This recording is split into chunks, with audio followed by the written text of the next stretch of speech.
Hello, welcome to Caesar Snack Sandwich. Today we're taking a look at Bancor version 3.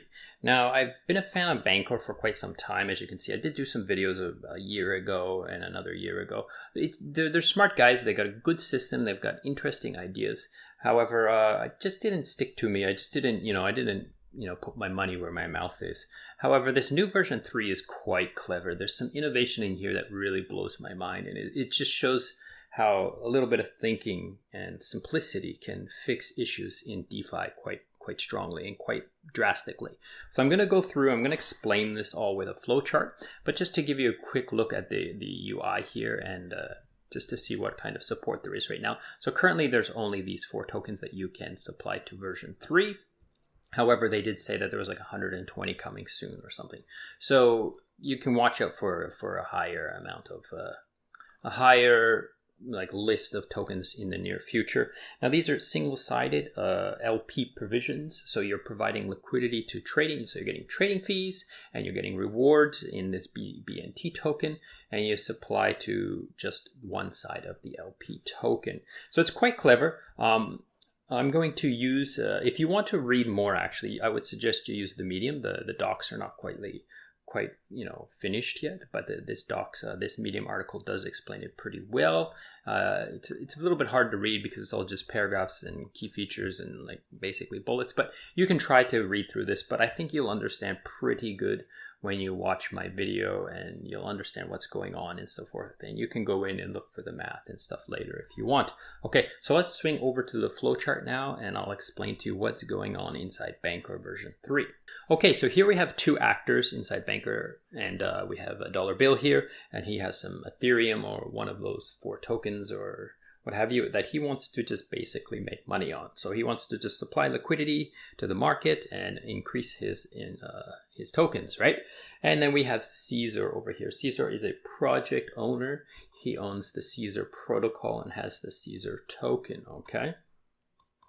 So before we can talk about version 3, I would like to talk about version 2 a little bit. Now, if you really want to know more in depth how version 2 worked, then you can watch my video on version 2 that I will link to at the end of this video, okay? So some of the key features of version 2 was you could provide single-sided, right? So dollar bill could provide his Ethereum, and CEAZOR could provide his CEAZOR tokens, and they would be paired with Bancor tokens in the middle, and all the LPs inside this system were paired with Bancor tokens. Now, because of this impermanent loss protection, they had a limit on how many Ethereum could be put in and how many CEAZOR, and it had to be whitelisted, and they had to check these perimeters and set these perimeters all the time.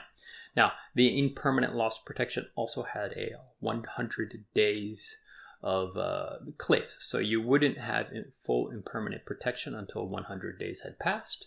And then you would, if you did supply liquidity to these, there is the possibility that your liquidity pool would have BNT rewards on top of it as incentivization. So that was version 2, okay?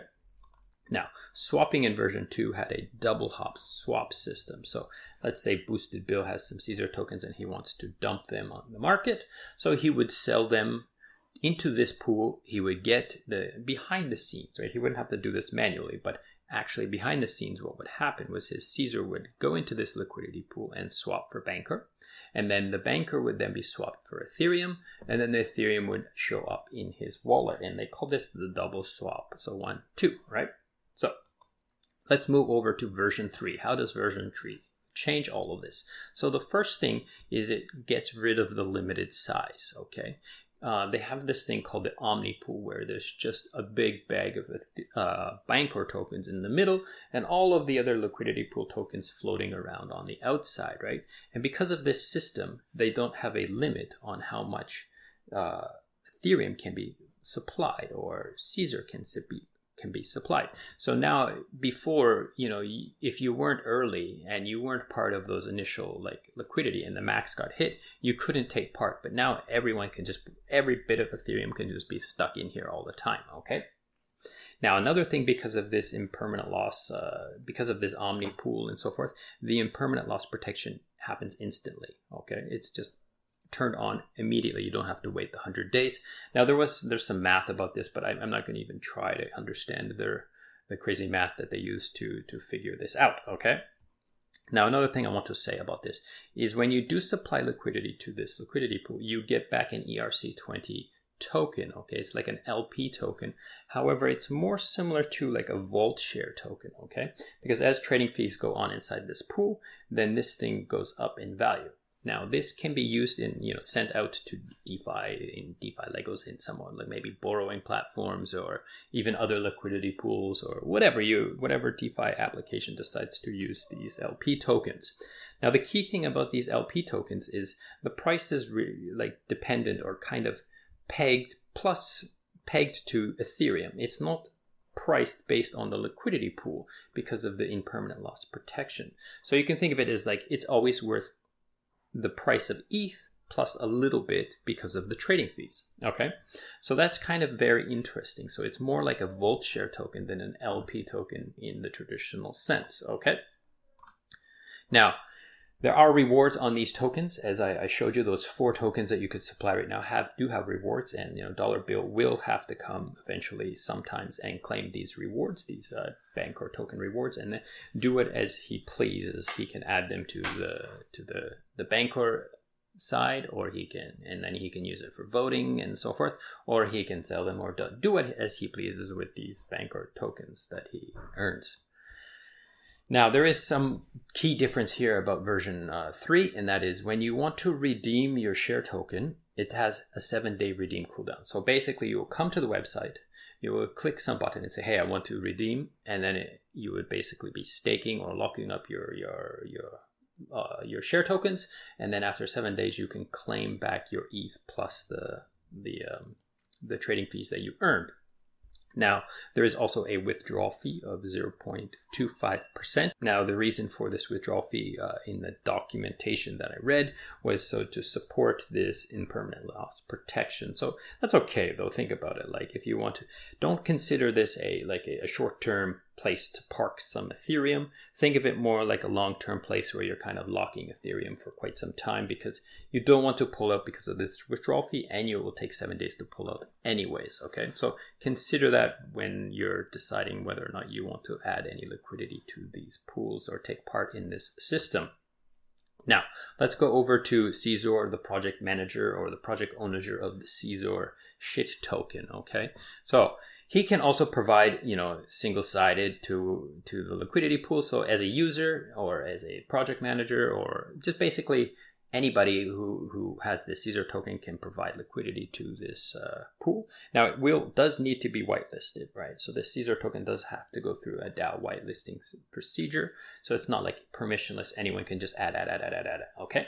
Now, one of the things, because of this whitelisting procedure, you have to basically apply for impermanent loss protection, okay? And maybe the DAO says, oh, we don't want to provide impermanent loss protection on this token completely. We might be able to provide some, but it's not great. So the project themselves can subsidize the impermanent loss protection by adding more tokens to another contract. So that contract will basically hold those CEAZOR tokens as impermanent loss protection, and they're not circulating at that time, right? And if someone does withdraw and have impermanent loss, then they will basically get some of those tokens, as far as I understand it, okay? Now, the rewards are what's key here. Before, there was only BNT rewards in version 2, but in version 3, there can be BNT plus the token, and the tokens are auto-compounding. Now, I'll explain all this, okay? So first of all, let's say CEAZOR, the project, he wants to provide some incentives to people to provide liquidity here. So he adds tokens to the liquidity pool. So he actually stakes them in the same place as the user. So he produces liquidity pool tokens, okay? So as you can see, so he adds the liquidity. He gets a bunch of liquidity pool tokens for adding liquidity, and then he stakes those liquidity pool tokens in a burner. So let me explain this again, just so you can completely understand. The rewards are in the liquidity pool, providing active liquidity for trading. They're not sitting in some master chef doing nothing, waiting for people to claim them. They're actually liquidity pool tokens added. However, this is the most ingenious part. However, they're burning the liquidity pool tokens, and the tokens are staying inside the liquidity pool. So if you hold liquidity pool tokens, your liquidity pool tokens are going up in value in reference to the CEAZOR token. So when you come to redeem your CEAZOR token, LP tokens, like he did with Ethereum, then you're going to get back more CEAZOR tokens because the CEAZOR tokens stay there. The project put them in there and is burning their own LP tokens. Okay, so the benefits of this is auto compounding. You do nothing as a user, as a holder of this liquidity pool token. You have nothing to do. It's just automatically happening. There's no gas fee. There's no buttons to click. There's nothing. Just when you redeem, you will get more CEAZOR tokens.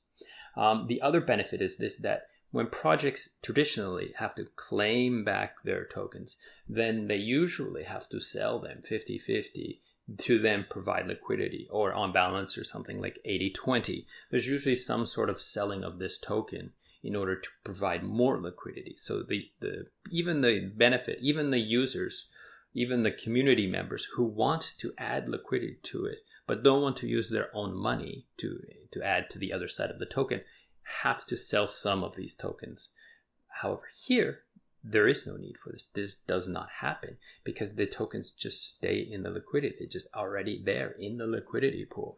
When you decide you want to leave or take some profits or something like that, then you just basically get that share token. This is brilliant to me. This is so simple and so clever, and it's groundbreaking to me. I think like this is it's just great. I don't know how to explain it. It's brilliant. Okay. Now let's talk last thing about the swaps. Okay. Before we had double swaps, right? Swap.